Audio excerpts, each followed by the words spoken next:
Good morning. It is a privilege to be here to talk about AI, the future of it, where we are, the challenges of it, safety, and so much more.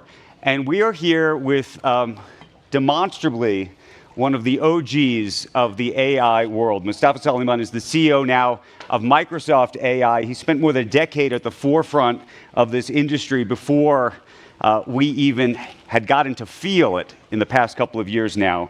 He co-founded DeepMind back in 2010. That was later acquired by Google. In 2022, he co-founded a company called Inflection. He did that with Reid Hoffman, and then recently moved that company inside of Microsoft and is now the head of Microsoft's AI efforts. So thank you so much for being here. And just as a side note, his personal story, if I could, just for a second. His dad was a taxi driver, his mother was a nurse, and to see him now is quite a thing. So thank you for being here. It really is something very, very special. Thank you. Thanks a lot. I want to talk about the good, the bad, the ugly, and everything in between and where we're going. But let's just start very basically. If AI was a baseball game, what inning are we in? Where are we in this? Because I think so many of us have played with ChatGPT and other kinds of AI products. We all think we know what it is a little bit. We all keep talking about what the future of our life is going to be with AI. It might be helpful just to sort of level set for us where we really are. Look, I think the challenge is that as humans, we are riddled with biases of all kinds. So we look back and it feels incremental, but in the moment, it really is far more exponential than people realize. I mean, 2 years ago, nobody was talking about agents, AI systems that can take actions in your world. Today, everybody is excited that over the next couple of years, agents are going to be everywhere, doing things on our behalf, organizing our lives, prioritizing and planning. 4 years ago, nobody was really talking about language models. Today, everybody is talking about language models. So it's just a very surreal experience to be inventing technologies which at one moment feel impossible, and then just a few years later are now, coming to pass. If you just think about it, it is now possible to ask any one of these chatbots any question that you could possibly imagine and get an answer that is pretty much as good as any one of us could answer in this room on average. And it's easy to take that for granted, but that is like years and years of very slowly and steadily adding capability, researching, experimenting, testing things out. And then in some, it really, I think, creates quite a magical experience. So if I were to look out over the next 10 years, it feels like we're right at the very beginning of this moment.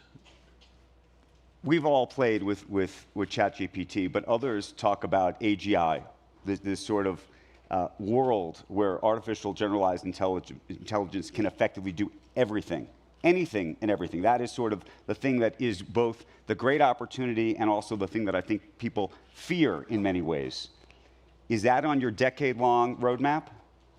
I just not quite sure that's a sort of helpful framing. I mean, we tend to get fixated on super intelligence, this moment when an AI could do every single task that a human can do better than humans. And, if you really push me, I have to say, theoretically, it is possible. And we should take the safety risks associated with that super seriously. I have been advocating for the safety and ethics of AGI for almost 15 years, and so I really do care about it a lot, but people tend to lunge at it as though it is A, inevitable, B, desirable, and C, coming tomorrow. And I just think neither of those things are true. It is an unprecedented technology, and as a species, we're going to have to figure out a new kind of global governance mechanism so that technology continues to always serve us and make us more healthy and happier and make us more efficient and add value in the world. Because there is a risk that the technologies that we develop this century do end up causing more harm than good. And that is just a kind of curse of progress. We have to face that reality, right? These technologies are going to spread far and wide.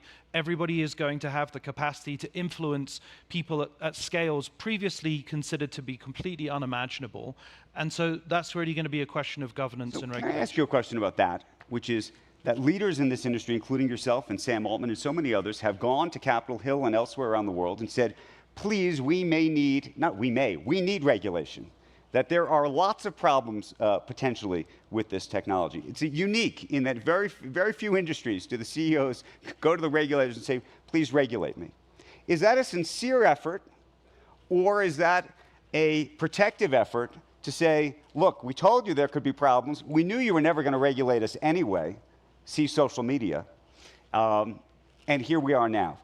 You know, again, I think that this is also a false frame. You know, is it a sincere effort, or is it actually about regulatory capture?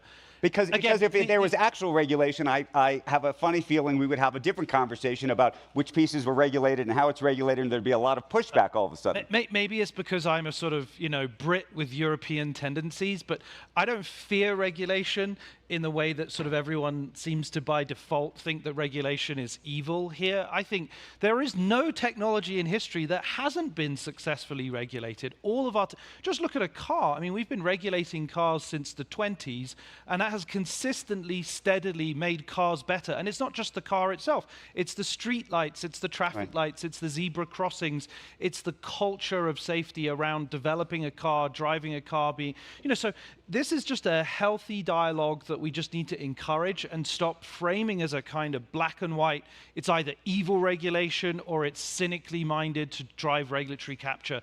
I think it's a great thing that technologists and entrepreneurs and CEOs of companies like myself and Sam, who I love dearly and think is awesome, he is not cynical, he is sincere, he believes it genuinely, so do the rest of them. And I think that's just great. We should embrace that. And of course, there will be downsides to it, right? So I'm not denying that, poor regulation can slow us down, make us less competitive, create challenges with our international adversaries, and it certainly shouldn't slow down the open source community or the startups. Let me ask you a more complicated question. Microsoft has a deep relationship with OpenAI. That is how Microsoft, at least for right now, is pursuing its AI ambitions. I know there's lots of other efforts underneath it, and we're going to talk about those in a minute. But you referenced Sam Altman, who's going to be here and speaking tomorrow.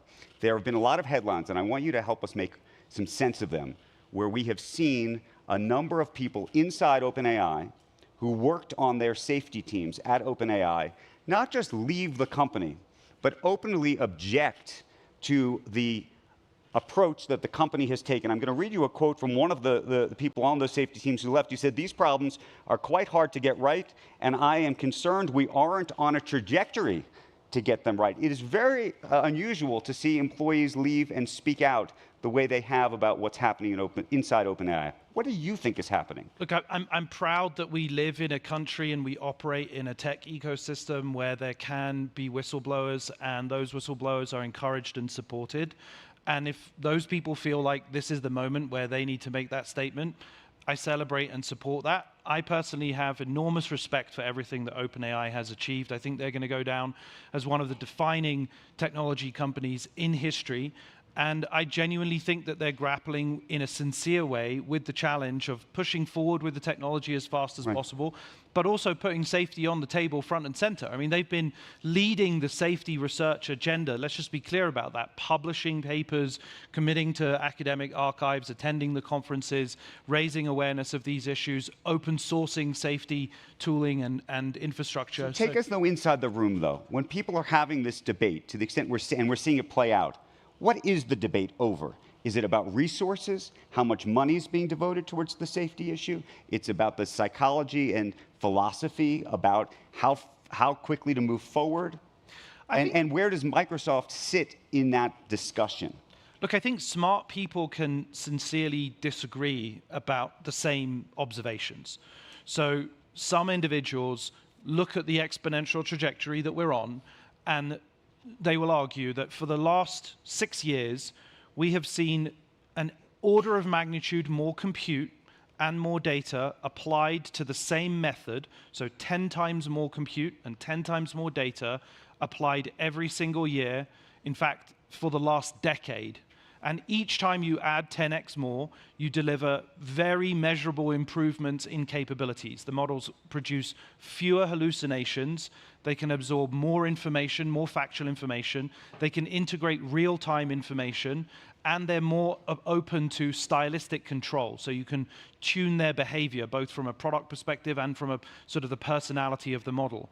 And the people who are most scared about this argue that they can see a path over the next 3 or 4 or 5 orders of magnitude, call it 5 years, 8 years, where that capability trajectory doesn't slow down, actually. It just gets better and better and better.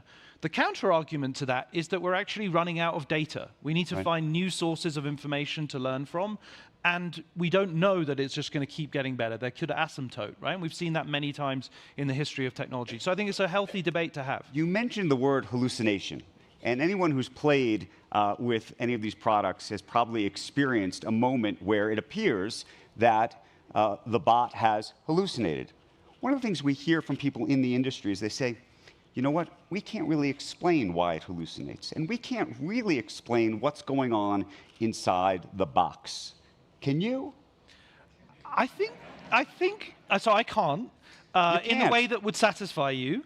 But I also can't explain why you chose to wear a blue shirt this morning. I can explain very little about who you or I are. The requirement for explanation is, I think, again, a little bit of a human bias. When I ask you to explain why you had scrambled eggs for breakfast this morning, you will creatively imagine an explanation in hindsight. And depending on your mood and the context that you're in and the other like associated metadata of the explanation, you're probably going to say it slightly differently. And it's not clear that it was entirely causal. There is some basis in reality for it, but this one-to-one mapping is a very hyper-rational imposition on the way that we think as humans. In fact, we just don't really operate like that. We operate, I think, far more by association. Should we worry about that, though? I mean, should we worry that it's one thing to not understand ourselves. It's another to not understand how the computer gets, most people think that all of this is just a big mathematical problem,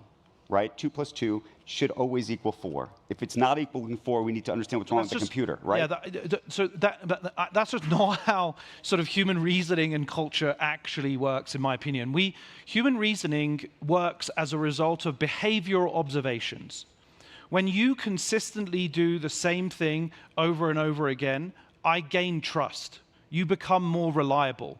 When you tell me that you are unsure about something, and then I look back and it turns out that your uncertainty was a correct assessment of that outcome, that uncertainty gives me reassurance, right? So I learn to trust you and to interact with you by observation. And I think that that's actually how we all operate in relation to one another, is how we produce culture and society. And that's how we'll treat these models. It's, there was a competition of radiologists 3 months ago. Panels of radiologists in this live environment, tens of the very best consultants going head-to-head against the machine. And obviously there's lots of skepticism. Why is the machine producing this correct cancer diagnosis? Why is it producing this correct eye examination and identifying that this is glaucoma?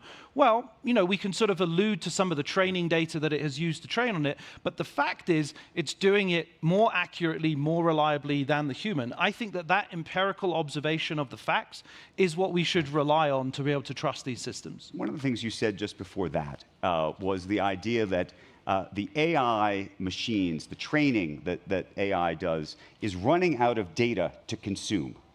And we're going to have a conversation, I think, in a moment, or at least I want to talk about the idea of synthetic data. That is actually digital data that's almost reproduced off of data that doesn't exist. But I want to actually ask you about the data that does exist. There are a number of authors here at the Aspen Ideas Festival, and a number of journalists as well.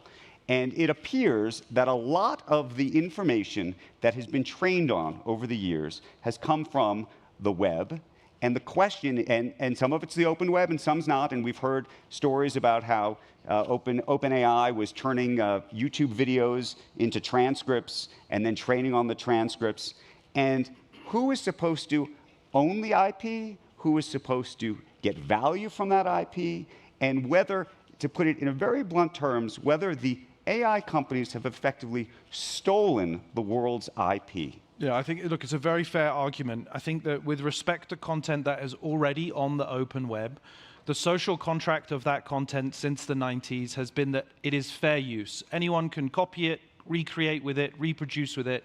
That has been freeware, if you like. That's been the understanding. There's a separate category where a website or a publisher or a news organization had explicitly said, do not scrape or crawl me for any other reason than indexing me so that other people can find that content.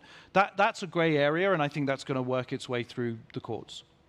And what does that mean when you say it's a gray area? Well, if so far some people have taken that information, I don't know who hasn't, but that's going to get litigated, and I think that's rightly so. Do you think that the IP laws should be different, right? I could go as an author, I could go write a book, and in the process of writing my book, I could go to the library or buy 40 other books on Amazon. I could read those books, put them in my bibliography, and hopefully produce a book, and I would owe the authors of those 40 books nothing more than whatever it cost me to buy those books. Right. And maybe the library had bought them once as well. Nobody ever imagined that I was going to be able to produce 1 million books every 10 seconds. Right. And what the economics of that should be. Right. You know, look, the economics of information are about to radically change because we're going to reduce the cost of production of knowledge to zero marginal cost. And this is just a very difficult thing for people to intuit. But in 15 or 20 years' time, we will be producing new scientific cultural knowledge at almost zero marginal cost. It will be widely open sourced and available to everybody. And I think that is going to be, you know, a true inflection point in the history of our species, because what are we collectively as an organism of humans other than a knowledge, an intellectual production engine? We produce knowledge. Our science makes us better. And so what we really want in the world, in my opinion, are new engines that can turbocharge discovery and invention. Okay, now let's get philosophical then. I'll get you on the couch here. More than that? Well, no, about because I think you actually just raised the fundamental question, which is who are we and what are we? And what are we if this is as successful as I think you want it to be? What is our value? I have children who are in high school right now, or junior high right now, and we're trying to figure out, what are they supposed to study? How are they supposed to think about writing papers? Are they ever going to have to learn how to write a paper? Speak to that.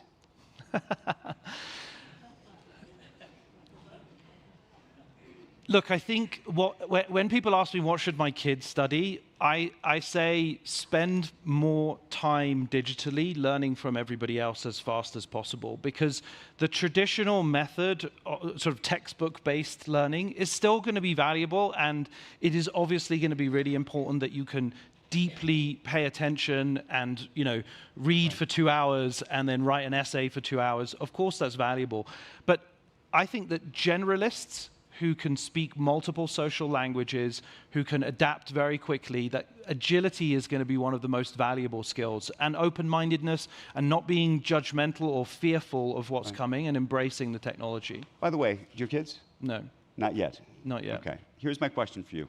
For the parents in the room, and because you're saying we should embrace this stuff, one of the things that I worry about is, and I wonder whether you think there should be policies, whether either Microsoft should implement it or Apple. Apple, by the way, just put Apple Intelligence into their phones, the new phones, on notes or pages. It'll write the paper for you.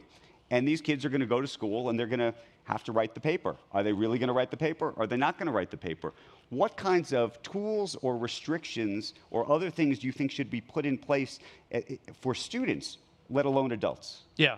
Look, I think we have to be slightly careful about fearing the downside of every tool. You know, just as when calculators came in, there was a kind of this gut reaction that, oh no, everyone's going to be able to sort of solve all the equations instantly and it's going to make us dumber because we won't be able to do mental arithmetic. You know, partly that's true. You know, I've got worse at remembering telephone numbers since I've had my phone, right? When I was young, I remembered probably 40 or 50 numbers. You know, so I definitely am losing some skills. Maybe my map navigational skills are not quite as good now because I just go to Google Maps or Apple Maps straight away, right? So there are going to be some shifts that we have to make, but net, I believe that if we really embrace this technology and respond with the governance in an agile way, it's super important. It's clear that some of our kids were getting phone addiction. It's clear that they were spending far too much time in social media, that it was making them feel anxious and frustrated. And frankly, it was probably obvious to those of us in technology sooner than we made a big fuss about it, right? So what we have to do is make sure that we're reacting with our interventions and our governance as fast as we're creating the technology. Okay, let me ask you a different question. There are a number of entrepreneurs in this room, some in the digital space, some who are trying to get into AI, and others who are thinking about it. What would you advise them in terms of where to go and what to do and what industries or places that there's going to be opportunity, and in a world in which AI should be able to write all of these apps and other programs for me at any moment? Yeah. If there is no defensive moat around a business because AI is going to be able to just do it for you, what would anybody invest in anyway? Look, I think that there is going to be this bifurcation where at the very largest scales with the greatest capital infrastructure, we're going to be producing models which are eye-wateringly impressive. But equally, knowledge spreads faster than we've ever seen in the history of humanity. And so the open source models, which are 100% free, are within 18 months of the quality and performance as they were in the private space, just a moment ago. And that's a very, very big deal, right? And I think that trajectory is going to continue. GPT-3 cost tens of millions of dollars to train and is now available free and open source. You can operate on a single phone, certainly on a laptop. GPT-4, the same story. So I think that that's going to make the raw materials necessary to be creative and entrepreneurial cheaper and more available than ever before. Okay, so I know you're at one of now the big giants in tech, but let me ask you this. How do you think, very honestly, about the concentration of power in technology, especially as it relates to AI? Because one of the things that's fascinating about AI, at least for these large language models, is you need an enormous amount of compute, which means you need an enormous amount of money. And this is not stuff that's being built in a garage anymore. And so the true power has actually gone back to Microsoft. You ended up back at Microsoft. There is Google. Amazon is trying to build an AI. Even OpenAI, which was on its own, decided to ultimately partner with Microsoft. Is this a good thing? Is this a bad thing? Lena Khan and others have looked at it. It's not that there's been wholesale mergers of these things, but even the partnerships unto themselves. Yeah, look, it makes me very anxious. The reality is everywhere you look, we see rapid concentrations, whether it's in news media and the power of the New York Times, the Financial Times, the Economist, the great news organizations, or whether it's in cities, the concentration of power around a few big metropolitan elite cities, or whether it's in technology companies. And the practical fact is that over time, power compounds.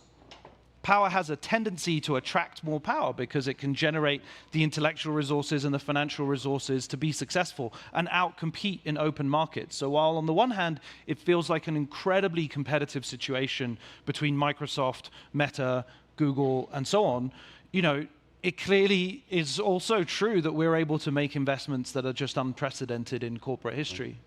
Can you speak to what I imagine is a friendly, or it could turn into a frenemy situation with OpenAI, which is you have this partnership now, but you guys are developing your own tech as well, your own AI, and in fact, they helped you get to the lead. I want to read you something. This is semaphore. I thought it was actually a fascinating analogy. Do you know this? Of course. Okay. With the Tour de France coming up, here's a bike analogy that I think everyone will understand. OpenAI and Microsoft are in a two-person breakaway, far ahead from the peloton. By working together now, they might be able to keep the lead. If either goes solo, they may fall both behind. Both companies have to think about their finish line strategy when they will have to ditch the other. You're on the bike. Again, I don't buy the metaphor that there is a finish line. This is another false frame. It's actually very much also true in the context of our race with China. We're going head to head. It's zero sum. There will be a finish line, and when we cross it, we will have an AGI, and if we get it 3 years before them, we'll be able to disempower them. This is just, stop it. We have to stop framing everything as an adversarial race. Like, it is true that we have ferocious competition with them. They are an independent company. We don't own or control them. We don't even have any board members. You know, so they do entirely their own thing. But we have a deep partnership. I'm very good friends with Sam, have huge respect and, you know, trust and faith in what they've done. And that's how it's going to roll for many, many years to come. You mentioned China. Speak to where you think, I know you don't like the frame, but I think people want to at least understand what's going on, which is to say, where are we relative to where are they? Yeah. If we approach this with a default adversarial mindset, which, with all due respect to my good friends in DC and the military industrial complex, is the default frame, that it can only be a new Cold War, then that is exactly what it will be, because it will become a self-fulfilling prophecy. They will fear that we're going to be adversarial, so they have to be adversarial. And this is only going to escalate and will end in catastrophe. And so we have to find ways to cooperate, be respectful of them, whilst also acknowledging that we have different set of values. And frankly, when I look out over the next century, I think that peace is going to be a product of us, as in the West, and particularly America leading the tip of the spear there, knowing how to gracefully degrade the empire that we have managed over the previous century. Because this is a rising power of phenomenal force with a different set of values for us. And so we have to find ways to coexist without judgment, without going to war with them unnecessarily, because I think that would be terrible for both of us. You may differ with my next framing, but I'm going to try. Great. There is a debate in the industry, whether you like it or not, about this idea of open source versus closed source AI. One is closed source is a lot of the things that actually OpenAI and you're doing at Microsoft. Open source is available to the public. You can see inside of it. And right now, you would argue that Meta, the owner of Facebook, is the leader there with its Llama product.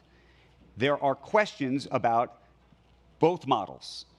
Elon Musk thinks everything should be open source. And I know a whole bunch of people who think that there's a fear that actually if you allow the open source stuff into the wild, that it could be misused, and therefore that's why there are advocates for closed source. Yeah.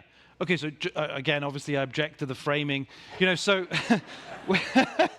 we at Microsoft, in my 4th week, open sourced the strongest model for its weight class, Phi 3, that is in the world, hands down, still is. You can use it on mobiles and on desktop, the best open source model. So we totally believe in open source as well. Again, it's a misframing, but we also believe in creating very powerful, very large, very expensive models, which we may open source some of over time. So it's not that we're against open source at all. Right. We just, you know, see that you have to have a mixture of approaches. All of these large language models, and I know there's smaller models as well, but the large language models in particular, as I mentioned at the beginning, require a huge amount of computing power. And that also means they require a ton of energy.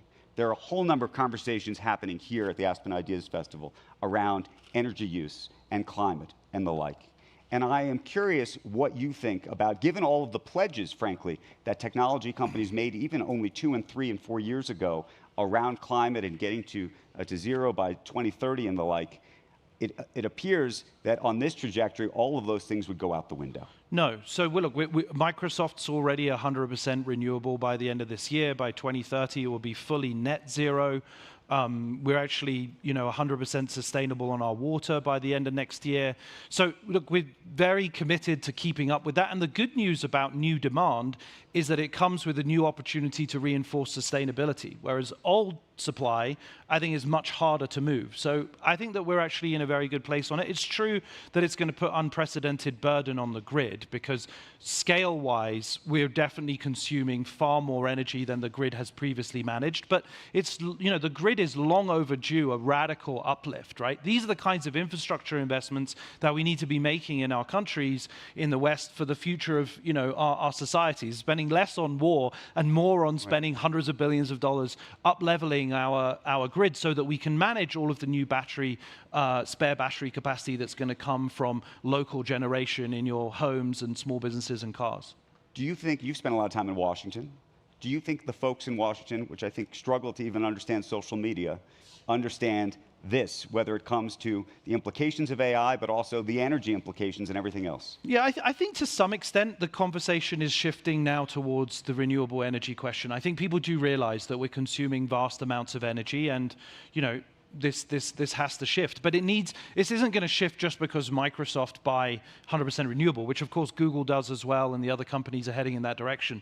So I think it should be celebrated that we're setting a bit of a standard, but it needs national infrastructure to support that transition. How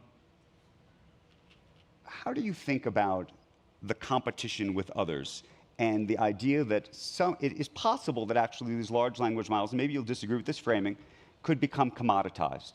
Which is to say, you've got one, Google has one, Apple's now partnering with OpenAI, but they're apparently going to partner with lots of other people. Amazon, which owns a piece of Anthropic, you could argue has one and is building its own. Will everybody have one? And if everybody has one, how valuable is it anyway? Look, as knowledge proliferates, everything essentially becomes commoditized. App development used to be a super unique, highly skilled set of things that only a tiny group of people. Now everyone can spin up an app instantly. Web development, do you remember when that was like a real thing?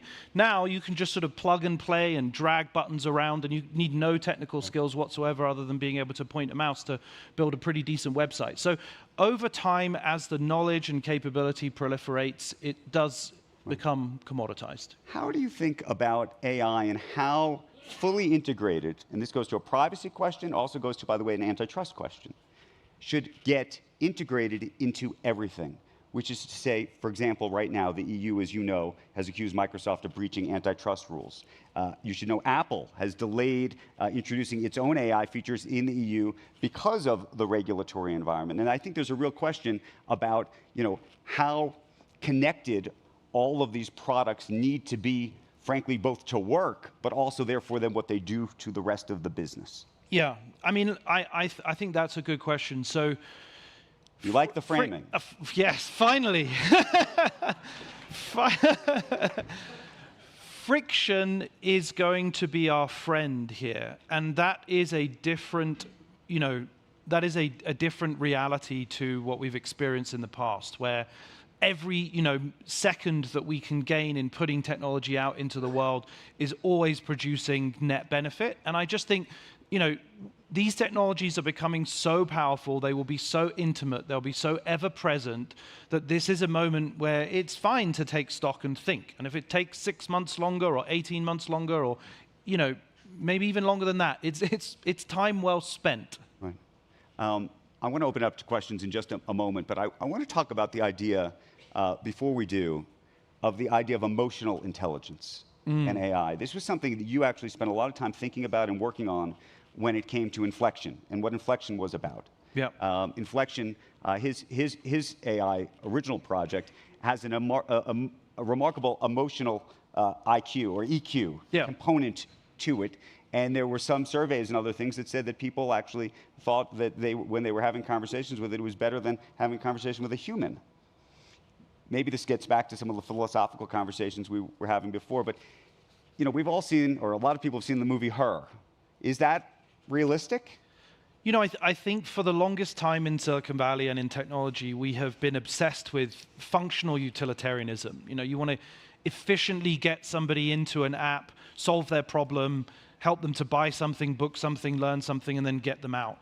And we now have a new kind of design material, a new clay, if you like, as creatives to be able to produce experiences which speak to the other side of our brains, and that's an amazing opportunity to design with real intent, to be kind and respectful and even-handed. And you're right, in a bunch of the studies, people found that Pi, the AI that I built previously, was just very kind and caring. It just asked you questions, it listened, it responded with enthusiasm, it was supportive, right. It challenged you occasionally, it was always even-handed and non-judgmental, even if you came with quote-unquote, judgment, or with a sort of racist or discriminatory view. If you were, talking about how you were afraid of new immigrants arriving in your area, taking your jobs, or afraid of your child marrying a black person, or, it wouldn't just shut you down and say, that's like, you shouldn't be saying that. It wouldn't add more toxicity to the equation. It would actually engage with you and talk and help you explore your feelings, whilst also being hyper knowledgeable and, teaching you and providing you with access to information in real time on the web. And so I think it was a proof point that technologies designed with intentionality really can make a difference and are possible now with this new LLM You raised, though, an interesting point, though, because of the controversial topics that all of us may ultimately end up talking to an AI bot about, which is who is the God, if you will, that's going to tell us what's right and wrong. And this is something we've heard about, by the way, from an Elon Musk, who said that he believes that there should be multiple AI bots, and there should be, if you want to have a racist AI bot, that should be available to you from a free speech perspective. I don't know if you think that's true. Yeah. Yeah, I mean, look, that's a very good question. So at the very least, I think the default position is that it should facilitate your own thinking and exploration in a non-judgmental way. Now, there will be boundaries there, because if you want to facilitate more extreme experiences, then this is not going to be, I'm not going to build a platform or a product that enables you to reinforce those ideas that could be potentially harmful to society more generally. The question is, who gets to define what that boundary is, that harm? And I think Elon raised a good point. We're all thinking about exactly that question. In social media, there really wasn't an independent voice that said, well, this kind of conspiracy theory is legitimate as a source of active public inquiry and discussion, but this kind of conspiracy theory, quote unquote, is over the line and we should remove it. And I just think we've had 10 or 15 years of experience of social media, and we still don't have good proposals for how society more generally, not necessarily just the politicians or the journalists or the elites, but collectively gets to influence where that boundary of moderation is. And we're about to see that boundary be contested even more acutely and dynamically with these models, right? And so, I think that should be like that is much more important a question than when will the singularity happen. Okay, final question for me, and then we're going to open it up. And I know there's some microphones in the room. There's a whole bunch of people in this room that are going to watch and go to the watch party on Thursday night of the debates. And we haven't really talked about politics in this election. Just play it out for us. The role of AI in the election of 2024, and then play out the role of AI in the election of 2028. Yeah. So the view that we've taken for Microsoft Copilot so far has been that AIs should not participate in electioneering or campaigning, even if they successfully provide factual information.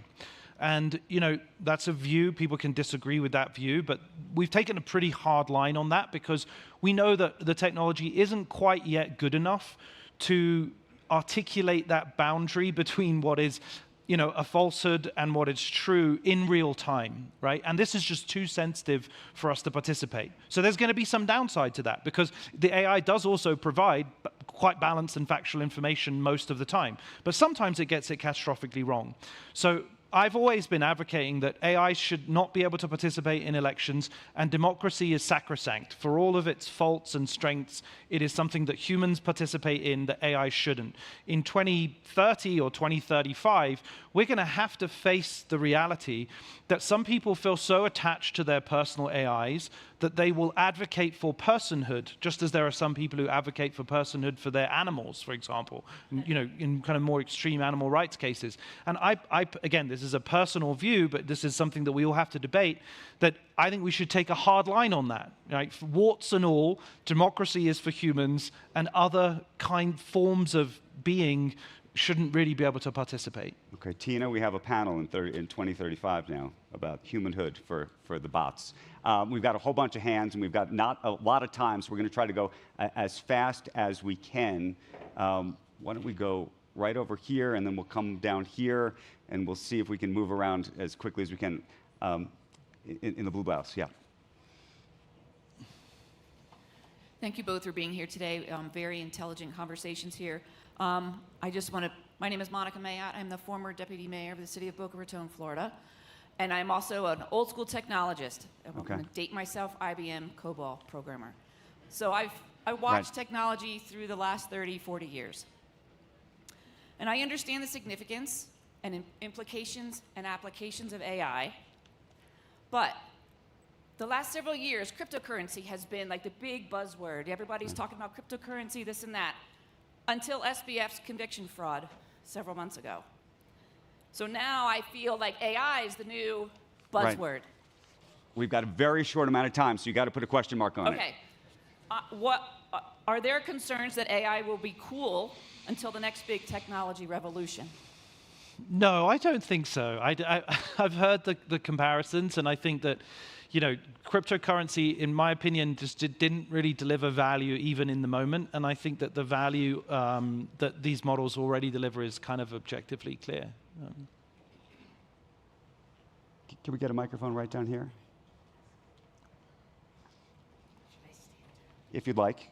They won't be able but we're going to do every question's 20 seconds or less, literally, because I know we got a lot of hands and very little time. I'm Linda Resnick. We educate 5,000 underserved children, and I'm grappling. You know, we forced STEM upon them for the last 10 years, and now I'm beginning to think that we have to teach more about the humanities.